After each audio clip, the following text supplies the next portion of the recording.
네, 우리가 지난 시간까지 레위기의 말씀 함께 나누었습니다. 출애굽기부터 시작해서 레위기로 이어지는 모세오경의 두 번째 책과 세 번째 책을 함께 마무리했고요. 오늘부터 새로운 말씀 민수기의 말씀이 시작됩니다. 민수기는 성경을 읽을 때 정말 쉽지 않은 책 중에 하나입니다. 난이도가 굉장히 높은 책이죠. 우리가 흔히 성경 통독을 하면서 창세기, 출애굽기는 굉장히 이야기가 재미있게 흘러가는데 출애굽기 마지막부터 레위기에 이르게 되면 이게 도대체 무슨 소린지 싶은 생각으로 잘 성경이 읽혀지지 않습니다. 그래서 레위기가 끝났다 싶은 이제 레위기가 27장으로 다 끝났구나, 이제 새로운 이야기 민수기의 이야기가 시작되는구나라고 안심을 할 찰나에 민수기 또한 레위기에 못지않은 그러한 높은 난이도, 어려운 그러한 말씀으로 우리에게 다가오고 있습니다. 레위기가 왜 우리에게 어렵게 느껴지느냐? 우리의 문화와는 전혀 다른 이스라엘 자손들의 제사 문화, 그것도 시대적으로 수천 년 전에 먼 과거의 이야기, 우리가 이해할 수 없는 제사와 율법의 내용들이 기록되어 있기 때문에 잘 이해가 가지 않는 것이죠. 그렇다면 민수기의 내용은 우리에게 왜 어렵게 다가오는가? 민수기에는 우선 그 제목에 나타나 있는 것처럼 수많은 숫자들이 등장하고 있습니다. 민수기는 말 그대로 이거를 풀었으면 백성들의 숫자를 세는 책입니다. 영어로는 numbers라는 숫자라는 그러한 책이에요. 백성들의 수를 세는 책. 그렇기 때문에 여러 가지 수많은 숫자들이 등장합니다. 그리고 많은 사람들의 이름이 계속해서 등장하고 있고요. 그다음에 지파별 조직에 관한 내용들이 빼곡히 들어 있습니다. 그러니까 굉장히 낯선 이름들이 계속해서 등장하고 있고, 지파별로 어떠한 조직이 있고 그 조직이 몇 명으로 이루어져 있고 그 조직이 어떤 일을 행했고, 이런 것들이 계속해서 나타나 있기 때문에 굉장히 어려워 보여요. 우리가 연말이 되면 교회에서 무엇을 합니까? 사무총회를 하고 그다음에 사무총회록을 작성합니다. 그 사무총회록에 다양한 내용들이 담겨져 있죠. 뭐 예산이나 숫자로 있는 것도 있고요. 그다음에 성도들의 또 명부가 기록되어 있을 수 있고요. 여러 가지 회의 내용들이 기록되어 있을 수 있고요.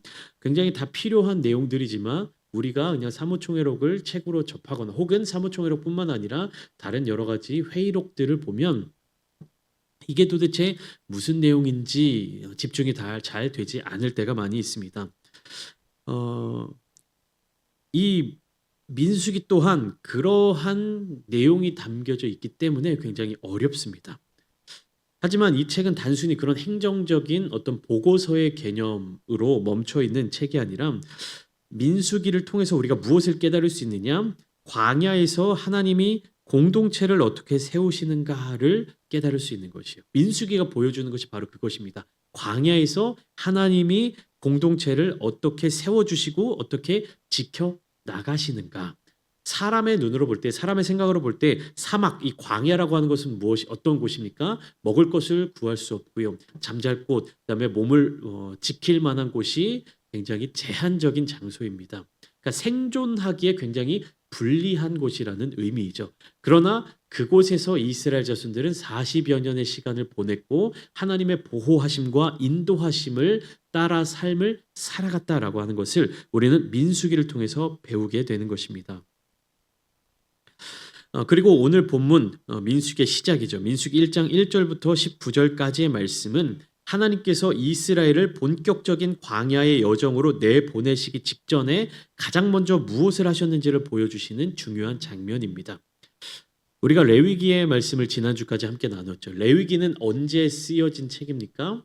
이스라엘 자손들이 출애굽해서 시내산에 도달했을 때, 그러니까 몇 개월 되지 않았을 때, 광야의 첫 시작 부분에 하나님께서 이스라엘 자손들에게 주신 말씀이 레위기의 말씀입니다. 이 민수기의 말씀은 언제 쓰여진 것이냐? 광야 시대 전반적으로 광야의 약 40년의 시간 동안 하나님께서 이스라엘 자손들을 어떻게 인도해 주셨는지 이 광야에서의 삶의 모든 순간을 담은 책이 민수기인 것입니다. 그래서 1절 말씀을 보시면 이렇게 시작되고 있죠. 이스라엘 자손이 애굽 땅에서 나온 후 둘째 해 둘째 달 첫째 날에 여호와께서 시내 광야 회막에서 모세에게 말씀하여 이르시되. 그러니까 애굽에서 나온 후 둘째 해면 언제입니까? 약 1년 정도가 지났을 때입니다. 그러니까 이스라엘 자손들이 애굽에서 나온 그날을 첫 날로 시작한 거예요. 그렇게 해서 1년 2개월 정도 지났을 때 이 민수기 1장 1절의 말씀이 백성들에게 주어지고 있는 것입니다.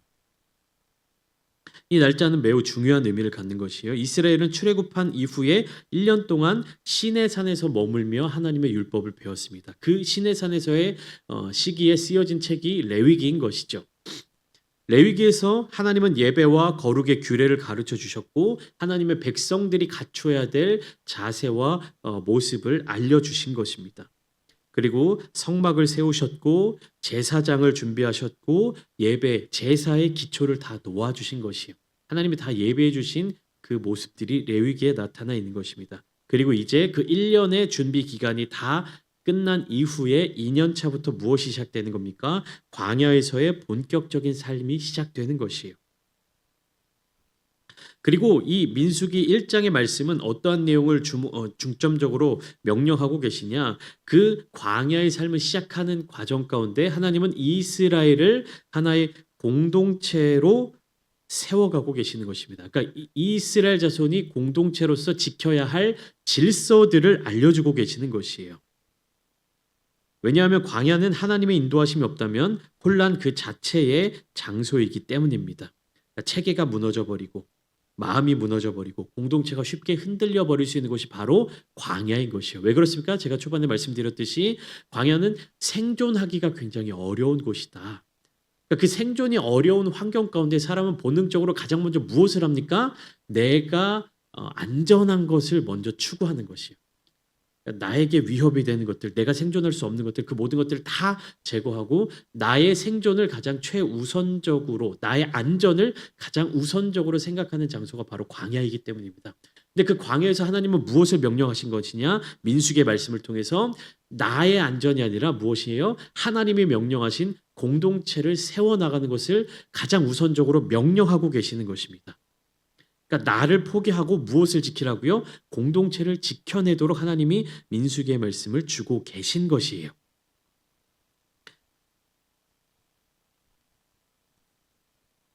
이스라엘은 이제 막 자유를 얻은 지 한 1년 정도밖에 안 된 그러한 백성들이었습니다. 그런데 그런 백성들을 향해서 하나님은 하나님의 백성으로서 어찌 보면 약간은 가혹하게 질서를 세워 나가고 계시는 것이에요. 훈련을 하고 계시는 것입니다. 사람을 세워주시고 그리고 그 가운데 공동체를 조직하시고 각각의 이름을 불러주시고 사명을 재정비하여 주시는 것이에요. 여러분 이것이 오늘 우리의 삶에도 동일하게 적용되는 중요한 영적인 원리인 것입니다. 하나님은요 시작하실 때 언제나 질서를 세우는 것에서부터 새로운 역사를 시작하시는 것입니다. 그러니까 하나님의 역사를 우리가 간구하고 하나님의 역사를 기대할 때 우리는 무엇을 간구하기 쉽냐면 하나님이 질서를 먼저 세우시는 분이라는 사실을 잊어버리고 혹은 그것을 깨닫지 못하고 살아갈 때가 있습니다. 우리가 하나님께 기도하고 하나님께 은혜를 간구하고 하나님의 역사를 소망할 때 하나님께서 질서를 세우시는 그 과정을 우리는 간구할 때가 너무나도 많이 있습니다.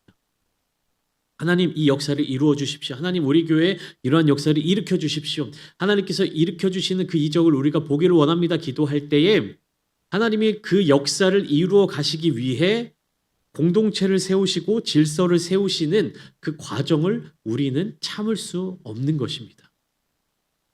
바로 그 놀라운 기적이 일어나기를 원하고 우리가 기도한 그 기도의 제목이 바로 이루어지기를 원하는 것이 우리의 심정이에요. 이것을 좀 더 쉬운 말 우리가 흔히 자주 이야기했던 말로 어떻게 표현할 수 있느냐? 하나님의 때를 기다리지 못한다라는 것입니다. 하나님은요 반드시 질서를 통해서 하나님의 역사를 이루시는 것입니다. 하나님은 반드시 질서를 통해서 하나님의 때를 이루도록 기다리게 만드시는 것이에요. 왜냐? 우리를 막 안달복달하지 못하도록, 막 우리를 막 불안에 빠지도록 그렇게 하기 위함이 아니라 가장 좋은 때에 가장 좋은 것으로 하나님의 사람들에게 주시기 위함입니다. 여러분 민수기 1장에 지도자들의 이름이 등장하고 있죠. 지파별로. 그 이름이 등장하는 이유가 무엇이냐?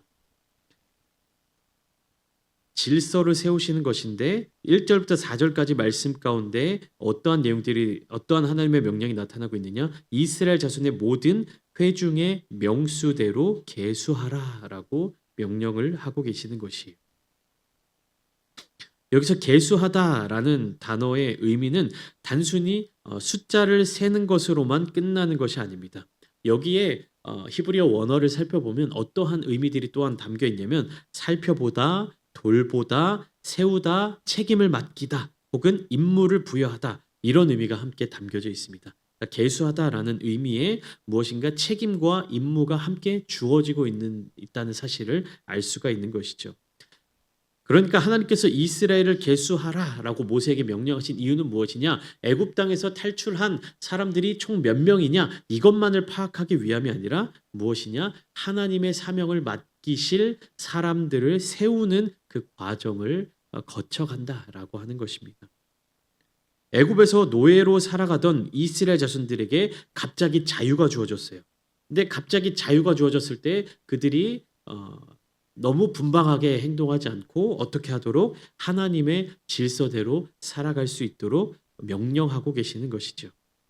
누가 어디에 속한 사람인지, 내가 어떠한 역할을 맡아야 하는지, 내가 하나님 앞에서 어떠한 책임을 지게 되는지 하나님은 그 모든 것들을 명확하게 알려주고 계시는 것입니다. 여러분, 이것이 공동체를 세워나가는 데 있어서 첫 번째 원리인 것이에요. 혼란 가운데 하나님은 질서를 세우신다라는 것입니다. 창세기 1장에서도 보면 이 천지가 창조되어질 때 아무것도 없는 그 가운데서 하나님은 무엇을 하셨습니까? 가장 먼저 혼돈을 질서로 정연하게 만드시는 일을 가장 먼저 하셨다라는 거예요. 그러니까 하나님은 질서의 하나님이십니다. 바꿔 얘기하면 질서에 반대되는 것, 무질서, 혼돈, 이것은 어떠한 영역입니까? 사탄의 영역인 것이에요. 그러니까 혼돈과 질서 가운데 우리는 무엇을 택해야 하는 것입니까? 질서를 택해야 한다라는 것입니다. 이 원리를 우리가 깨닫고 신앙생활을 할 때 우리는 세상과의 싸움에서 승리할 수가 있는 거예요. 그러니까 선과 악 혹은 의로움과 죄 이런 것으로 구분할 수도 있지만 하나님은 어떤 분이시냐? 질서의 하나님이시다.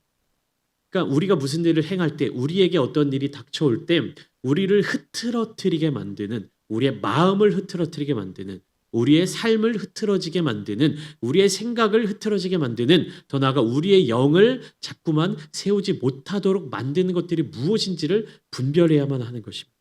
우리의 마음이 막 분주해져요. 막 내가 처리해야 될 일들이 많은 것 같고 내 마음이 급해지고 내 마음이 불안해지고 이런 모든 영역들이 다 어떠한 영역이냐? 무질서와 혼돈의 영역입니다.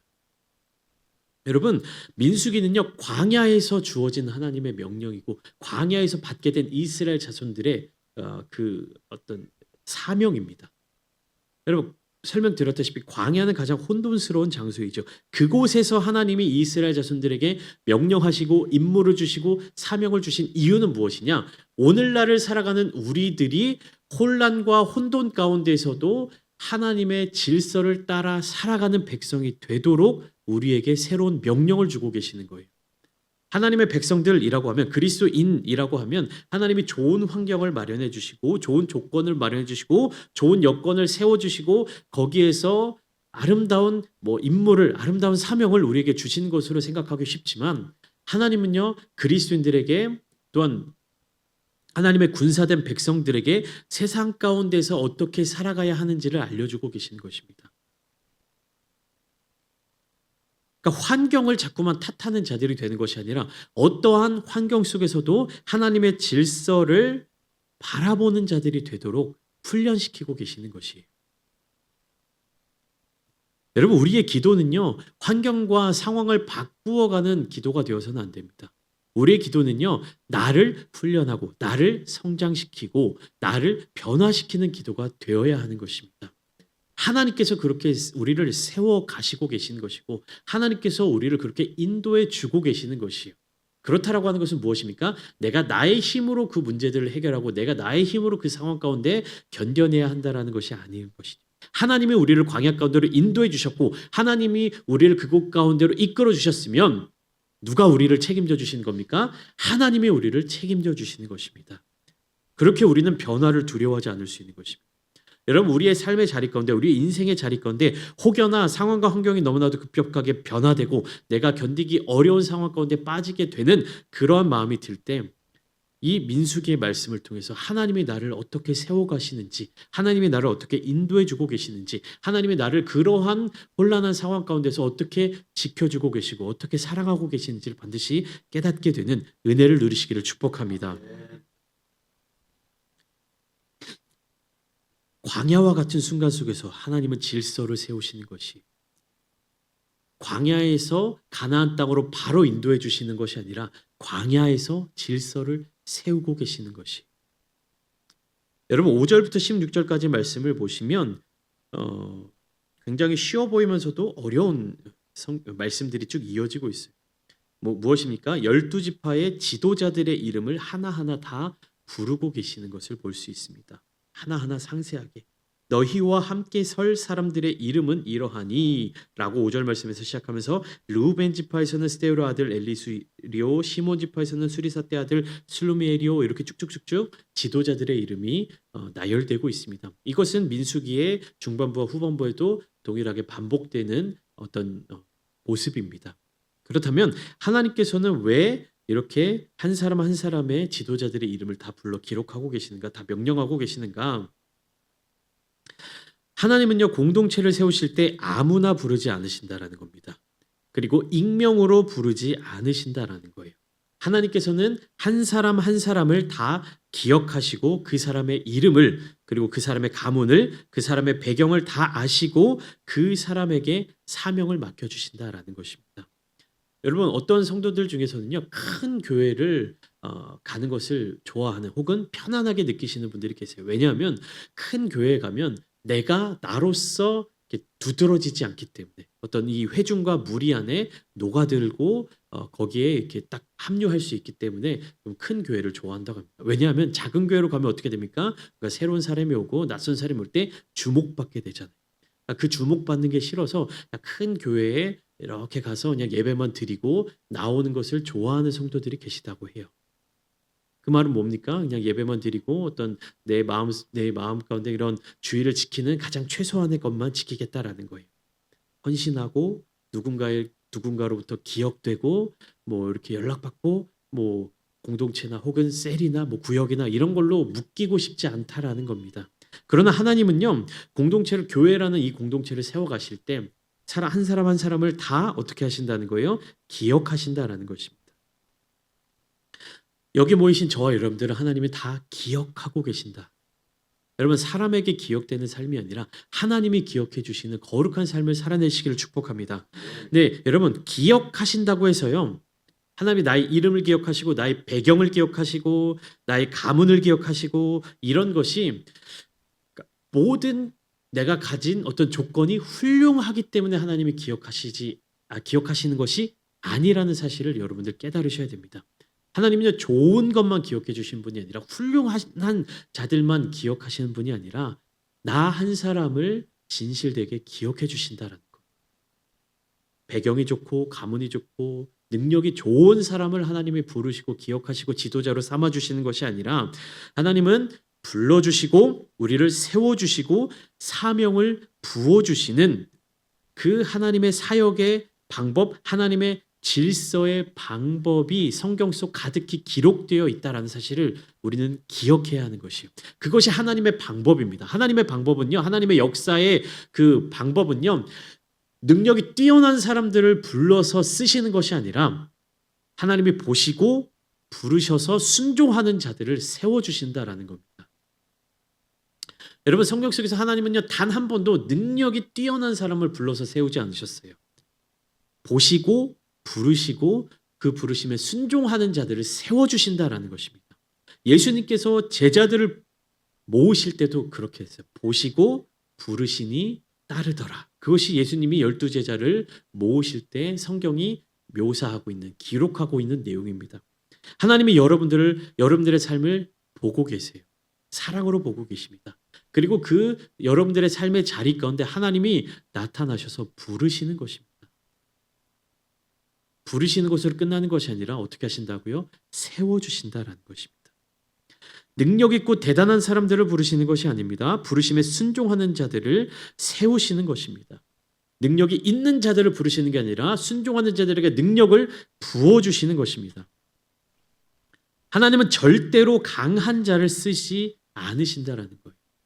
고린도서 12장 2절에 바울이 이렇게 고백하고 있죠. 나에게 이르시기를 내 은혜가 내게 족하도다. 이는 내 능력이 약한 데서 온전하여짐이라. 바울이 고백하는 예수 그리스도의 능력이에요. 하나님의 능력입니다. 어떨 때 주님의 능력이 강하여진다고요? 약할 때 온전하여진다. 그래서 바울이 이어서 고백합니다. 그러므로 내가 나의 모든 약한 것들을 자랑하리니. 내가 약한 것들을 자랑하는 이유가 무엇입니까? 내 안에 그리스도의 능력이 임하게 하려 함이라. 여러분 바울의 고백처럼 우리가 우리의 약함을 자랑하기를 소망합니다. 우리는 우리의 연약함을 자꾸만 감추려고 해요. 가리려고 해요. 왜 그렇습니까? 사람들에게 무시받기 싫어서, 사람들에게 인정받고 싶어서, 사람들에게 약점 잡히고 싶지 않아서. 사람들은요 다른 사람들의 약점을 잡고 내가 더 강한 곳에, 내가 더 높은 곳에, 내가 더 좋은 자리를 차지하려고 합니다. 그렇게 우리는요 사람들을 대하는 태도의 연장선으로 우리의 연약한 모습을 자꾸만 감추려고 하는 것입니다. 교회 안에서도 우리의 약점을 자꾸만 숨기려고 하는 것이에요. 그러나 하나님의 거룩한 공동체, 하나님께서 이 질서로 세우시는 공동체는요 우리의 약점을 자랑하는 자리가 되어야 하는 것이에요. 나의 약함이 그리스도의 온전함으로, 나의 약함이 하나님의 강함을 나타내는 귀한 도구가 될 수 있다는 것입니다. 여러분 사람들은 나를 몰라도 하나님은 나를 아십니다. 사람들은 나의 약함을 무시하고 그걸 이용한다 할지라도 하나님은 나의 약함을 통하여서 하나님의 역사를 일으키십니다. 하나님은 나를 기억해 주십니다. 나에게 사명을 주시며 하나님의 역사의 자리 가운데로 함께 하도록 인도해 주시고 초청해 주시는 것입니다. 여러분 지금 우리가 감당하고 있는 자리와 역할은요 우연이 아니에요. 맡은 사명, 섬김의 자리, 가정에서의 역할, 교회에서의 자리, 직장에서의 사명, 이 모든 것들이 하나님이 허락하신 자리이며 하나님이 함께 하시는 자리입니다. 그렇게 우리는요 내가 처한 환경과 그런 상황 속에서 불평을 내뱉는 것이 아니라 감사할 수 있어야 하는 것이고요. 그곳에서 우리가 사람의 뜻대로 살아가려고 하는 것이 아니라 하나님의 뜻을 이루어 가야만 하는 것입니다. 사람을 두려워해서도 안 되고요. 사람을 만족시키기 위한 그런 태도만을 취해서도 안 되는 것이고요. 무엇입니까? 하나님께서 나를 이곳 가운데 인도해 주신 이유, 하나님이 나에게 부어주신 그 사명을 날마다 기억하며 나아가야 합니다. 마지막으로 17절부터 19절까지 말씀을 보시면 순종은 무엇이냐? 결국 환경에 따라서 변동되는 조건이 아니라 즉각적으로 실행하는 자세, 즉시 실행하는 자세이다. 17절부터 19절까지 말씀을 한마디로 요약하면 하나님이 명령하셨던 대로 모세와 아론이 순종하는 모습입니다. 하나님이 명령하신 그대로 순종하는 모습이 바로 17절부터 19절까지 나와 있는 모습인데 이와 같은 모습은 어디에서 우리가 나눴습니까? 출애굽기와 레위기를 통해서 함께 나누었죠. 하나님께서 이러하게 명령하시니 모세와 아론이 이러하게 백성들에게 명령하고 그대로 순종하였다. 이것이 우리가 출애굽기와 레위기를 통해서 계속해서 배웠던 내용이잖아요. 하나님의 성막을 세울 때에 재료는 무엇으로 하고 크기는 어떻게 하고 구조는 어떻게 하고 거기에 들어가는 물품들은 어떻게 만들고 무엇으로 만들고 누가 책임지고 그대로 명령한 대로 모세가 백성들에게 명령하고 백성들이 그대로 순종했잖아요. 하나님이 모세에게 명령하시고 모세가 백성들에게 명령하고 백성들이 그대로 순종하는 이 아름다운 균형이 출애굽기에 나타나고 있었습니다. 우리의 순종 또한 이와 같이 나타나야 하는 것입니다. 이스라엘 자손들의 순종은 다 어디에서 일어났습니까? 광야에서 일어났습니다. 환경은 불편했지만 말씀 앞에서 순종하는 태도로 하나님께 나아갔다라는 것이죠. 그때 그렇게 순종할 때 하나님의 역사가 이루어졌던 것을 우리가 말씀을 통해서 함께 나누었습니다. 여러분 오늘날 우리의 순종은 어떤 때 일어납니까? 마음이 편안할 때 일어납니까? 우리의 환경이 안정될 때 우리의 순종이 이루어집니까? 나의 상황이 준비되었을 때 우리가 순종할 수 있습니까? 아닙니다. 우리의 상황과 환경이 어떠할 때라도 말씀이 주어졌을 때 그 즉시 순종할 때 하나님께서 우리를 세워주신다라는 겁니다. 여러분, 민수기 1장은 단지 숫자와 이름을 기록한 장이 아니라 광야 한복판에서 하나님의 어떠한 방식으로 일하시는지를 우리에게 보여주는 장면들입니다. 광야는 정리가 안 되는 곳처럼 보이지만 하나님은 그곳에서 질서를 세워주십니다. 광야는 모든 것이 불확실한 곳처럼 보이지만 하나님은 그곳에서 우리의 이름을 불러주고 계십니다. 광야는 순종하기 어려운 것처럼 보이지만 하나님은 그곳에서 순종을 요구하시고 순종하는 자들에게 사명을 부어주시는 것입니다. 그리고 하나님은 그 광야를 통해서 새로운 공동체를 세워주시고 새로운 역사를 시작해 주셨습니다. 오늘 우리의 삶 속에서도 마음의 광야, 관계의 광야, 영적인 광야가 있을 수 있습니다. 그러나 그 광야는 버려진 곳이 아니라 우리가 실패하는 장소가 아니라 하나님이 우리를 다시 세우시는 자리입니다. 하나님은 그 자리에서 우리의 삶의 질서를 회복시키시고 우리 각자의 이름을 불러주시며 말씀을 따라 순종할 수 있도록 인도하여 주시는 것입니다. 오늘도 하나님은 저와 여러분들의 이름을 불러주셨습니다. 그리고 우리를 세워주고 계십니다. 이 부르심을 붙들고 광야의 자리에서도 하나님 앞에 다시금 나아갈 수 있는 저와 여러분들이 다 되시기를 예수님의 이름으로 축원합니다.